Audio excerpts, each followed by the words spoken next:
আসসালামু আলাইকুম।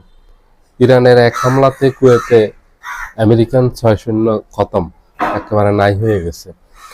ইরান একের পর এক ধারাবাহিকভাবে হামলা চালিয়ে যাচ্ছে এবং এখন হামলার ধার বাড়িয়েছে, হামলার পরিধি বাড়িয়েছে, হামলার ব্যাপকতা তৈরি হয়েছে। কুয়েতেই গত 24 ঘন্টায় ব্যাপক ধ্বংসযজ্ঞ চালিয়েছে ইরান।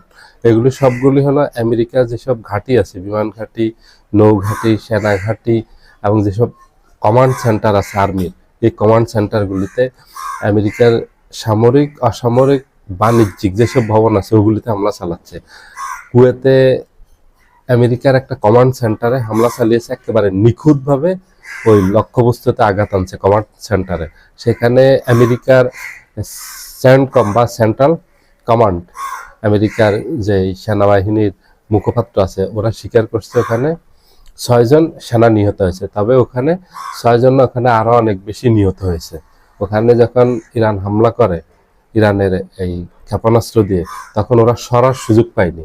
ওদের প্রতিরক্ষা ব্যবস্থা ছিল আকাশ প্রতিরক্ষা ব্যবস্থা, ওটা তাদেরকে সংকেত পাঠায়নি সরে যাওয়ার জন্য বা সাইরেন বাজায়নি, যার কারণে আমেরিকান কোনো সৈন্য সেখান থেকে বাংকারে পালাতে পারেনি অথবা নিরাপদে কোথাও চলে যেতে পারেনি।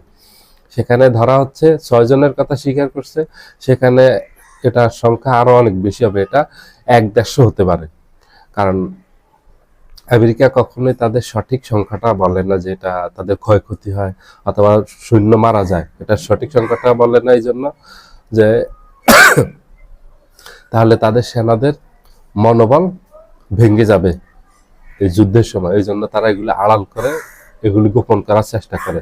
যেগুলি ওরা আড়াল করতে পারে না, গোপন করতে পারে না, যেসব তথ্য হজম করতে পারে না, সেগুলি ওরা প্রকাশ করে, বাধ্য হয় প্রকাশ করতে। আর পুরো বিশ্বের মিডিয়া সবগুলি তো হলো আমেরিকার নিয়ন্ত্রিত, আমেরিকার নিয়ন্ত্রণের বাইরে যায় না। এই জন্য আমেরিকার নিয়ন্ত্রণের কারণে সবগুলি নিউজ করতে পারে না স্বাধীনভাবে। করলে তাদের উপর আবার তাদের যেই এজেন্সি এই নিউজগুলি করবে, ধরেন বিবিসি, তাহলে দেখা গেছে বিবিসির একেবারে এই মধ্যপ্রাচ্যের যে জায়গা থেকে প্রকাশ করছে খবরটা, সেখানে হামলা করবে, সে ভবন ধ্বংস করে দিবে, অতি দিয়ে। এই ধরনের অনেক রেকর্ড আছে।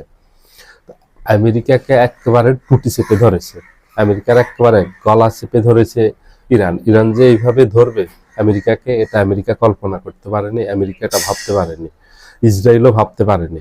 এবং মধ্যপ্রাচ্যে যে মিত্র দেশ আছে আমেরিকার, সৌদি আরব, কাতার, কুয়েত, আরব আমিরাত, ওমান, জর্ডান, ওরা ভাবতে পারেনি যে ইরানের হাতে এত বিধ্বংসী অস্ত্র আছে এবং ইরান একাই এতগুলি দেশ আক্রমণ করে বসবে। এতগুলি দেশে, বিশেষ করে আমেরিকা যেসব সামরিক অসামরিক স্থাপনা আছে ওগুলিতে ইরান যে ব্যাপকভাবে হামলা চালাচ্ছে, এইভাবে হামলা করবে, আক্রমণ করবে এবং এত ধ্বংস হবে আমেরিকার অবকাঠামো, এটা কল্পনা করতে পারেনি আমেরিকানরা, ইসরায়েলিরা এবং এই মধ্যপ্রাচ্যের এই আমেরিকার মিত্র যে দেশগুলি আছে, এই মিত্র দেশগুলো এটা ভাবতেও পারেনি যে ইরান এইভাবে বিধ্বংসী হামলা চালাবে। ইরান আগের থেকেই হুঁশিয়ারি দিয়েছে, যদি ইরানের বিরুদ্ধে সৌদি আরব, কাতার, কুয়েত, আরব আমিরাত, ওমান, জর্ডান, এই দেশগুলি যদি তাদের আকাশসীমা, জলসীমা, স্থলসীমা ব্যবহার করতে দেয়, তাহলে ইরান ওই দেশগুলি যেসব আমেরিকান ঘাঁটি আছে ওগুলিতে আক্রমণ করবে। ইরান সৌদি আরবের উপর আক্রমণ করেন, ইরান করছে আমেরিকার যেসব ঘাঁটি আছে ওগুলির উপর আক্রমণ করছে। মধ্যপ্রাচ্যের সবগুলি দেশে আক্রমণের অর্থ হলো আমেরিকার ঘাঁটিগুলিতে আক্রমণ করছে। সৌদি, কুয়েতে তার আগেও গতকালকে আমেরিকার 3টা যুদ্ধ বিমান বিধ্বস্ত হয়েছে, তবে এটা সংখ্যা আরো বেশি। ওরা স্বীকার করছে 3টা, যা স্বীকার করে মনে রাখবেন যে তার থেকে অনেক বেশি ক্ষতি হয়েছে। সবাই ভালো থাকবেন, আল্লাহ হাফেজ।